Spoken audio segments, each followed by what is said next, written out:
رشید سلطان در کنار جمشید شهرور ایساتی سعی و حاضر میشه. رشید سلطان رفیعت باشای ابوسعید رفیع ولی در کنار ظاهر شدن شماره 6 این بین پیچه اول رو ندارن میاد پیچه دوم دو دور دیگر مونده. در رافقان پیلن سوم هست رشید سلطان بنجنی شماره 6 شهرور ایساتی زد بیرون.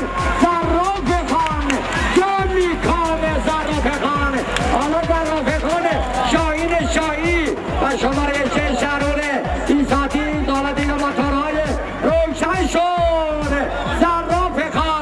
زرافقان دیگه روشن شد موتورش جدا میشه. جدا شدن زرافقان ببینیم که آیا به همین منوال و جبدهای شیطون در میاره. زرافقان شاهین شاهی مربی آی محمد علی چغران چابک سوارش جا مونده. فرار جانانه زرافقان حالا جمع میکنه یا خیر.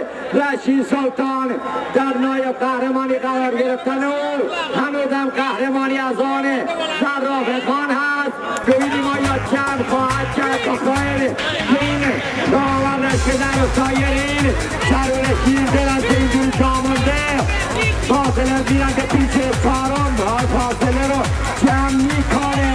هرچه جمع‌تر میکنه رشید سلطان فعلا زرافقان و رشید سلطان است. سایرین جدا شدن یک سوم هست میان به پیچ آخر با یورش بیارن به سوی خط پایان.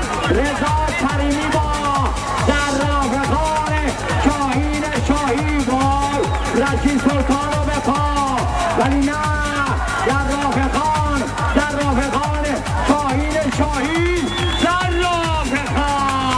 زرافقان شاهین شاهی رشید سلطان رفیع مزا بین دیکا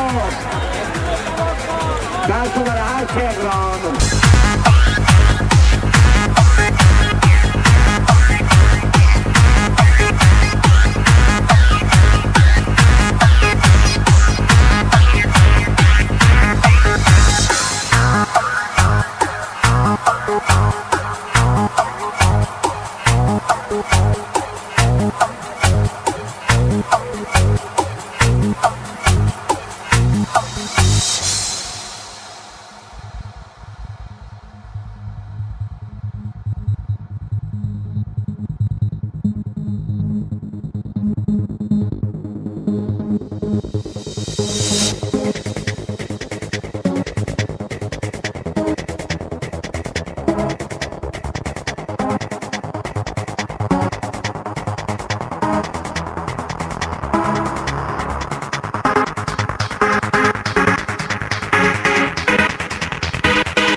بعد از این روزهای آقای راغبیان مسئول برگزاری مسابقات آقای راغبیان پیشکسوت میدادها تباری استفاده میکنم برای ادای جوایز و امین خجسته.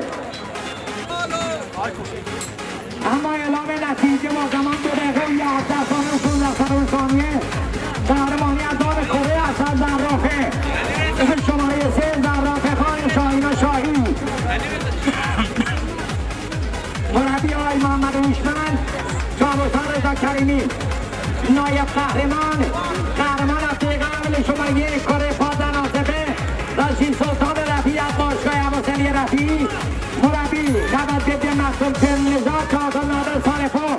عنوان سومی برای مربی جوان چون قدیر عزیزی با شماره 2 کره مبارک مدائن دیکو سید علی گلزاری چابستان فرد دهقان